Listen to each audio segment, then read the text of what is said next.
हामीले अरूले पढाएका पुस्तकहरू त पढ्यौँ, अरूले लेखेका पुस्तकहरू त पढ्यौँ, तर हामीले आफैले लेखेका पुस्तक पढ्न बिर्सेछौँ। यो कुराको हामीलाई निचोड आयो।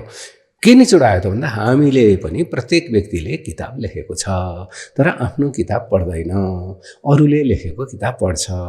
अरूले लेखेको किताब पढेर जीविकोपार्जन हुन सक्छ, समस्या सुल्झन सक्दैन। त्यो गाह्रो छ। हामीले जे चिताएका छौँ चिताएको पूर्ति हुन प्राप्त हुन सक्दैन।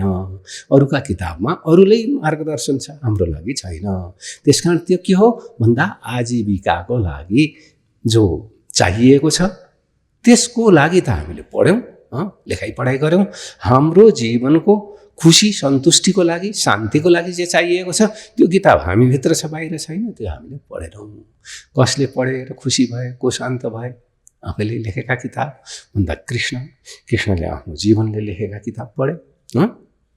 अनि उनी जहिले पनि युद्ध कलह झगडा त उनको जीवनमा पनि छ नि, तर सधैँ कसरी बाँचे? खुसीसित बाँचे, होइन? जीवनको किताब पढ्दैछन्, खुसीसित बाँच्दैछन्। त्यो जीवनको किताब पढेको उनको प्रत्याभूत केबाट भयो भने जसलाई हामीले भगवत गीता भन्छौँ, भगवत गीताबाट भयो। र भगवत गीताले के बतायो भन्दाखेरि हेर है, कर्म अनिवार्य छ, बिना कर्म जीवन रहन सक्दैन। कर्म मानसिक पनि छन्, कर्म बाचिक पनि छन्, कर्म फिजिकल पनि छन्, कर्म ऐन्द्रिक यानि इन्द्रियगामी पनि छन्। यस्ता अनेक प्रकारका कर्महरू छन्।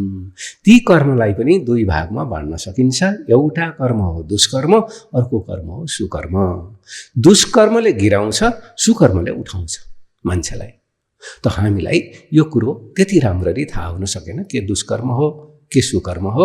यसकारण हामीले सुकर्म दुष्कर्म नसोचिकन कर्ममा उद्यत भयौँ र त्यो एक प्रकारको बेहोसीले खायो।